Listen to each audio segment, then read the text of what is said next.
Tiba di kota Sukabumi, PLT Ketua Umum Partai Persatuan Pembangunan Muhammad Mardiono mengunjungi langsung Pondok Pesantren Syamsul Ulum Kota Sukabumi. Dalam kunjungannya kali ini, orang nomor 1 di Partai Belambang Ka'bah tersebut sekaligus menghadiri acara peringatan Hari Lahir Partai Persatuan Pembangunan ke-51 di Kota Sukabumi. Dalam keterangannya, Mardiono mengatakan, semoga dengan bertambahnya usia, partai yang dipimpinnya tersebut akan menjadi semangat baru untuk merebut masa kejayaan partai yang terjadi saat dulu kala. Dirinya juga menyebutkan menjelang kontestasi politik yang akan dilaksanakan pada tanggal 14 Februari mendatang, sebagai ketua umum dirinya optimis bahwa P3 akan mampu merebut kembali kejayaan partai pada pemilu serentak mendatang.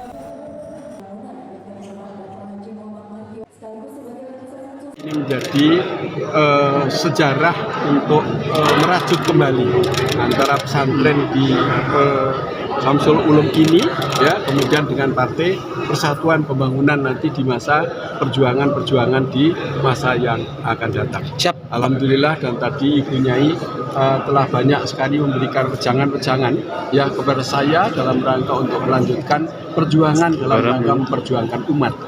Khususnya adalah umat Islam. Sesuai dengan Insya Allah dengan para doa-doa dari para ulama yang selama ini juga saya soani ya, hampir dari Aceh sampai ke Papua, dan hari ini juga saya soan ke Sukabumi. Yang paling terutama adalah kami memohon arahan, petunjuk dan doa tentunya yang kami sangat perlukan dalam rangka untuk menghadapi pemilu 2014 ini. 2024 ini. Dari Kota Sukabumi, Sofwan Julfikar dan tim liputan MGAS TV melaporkan.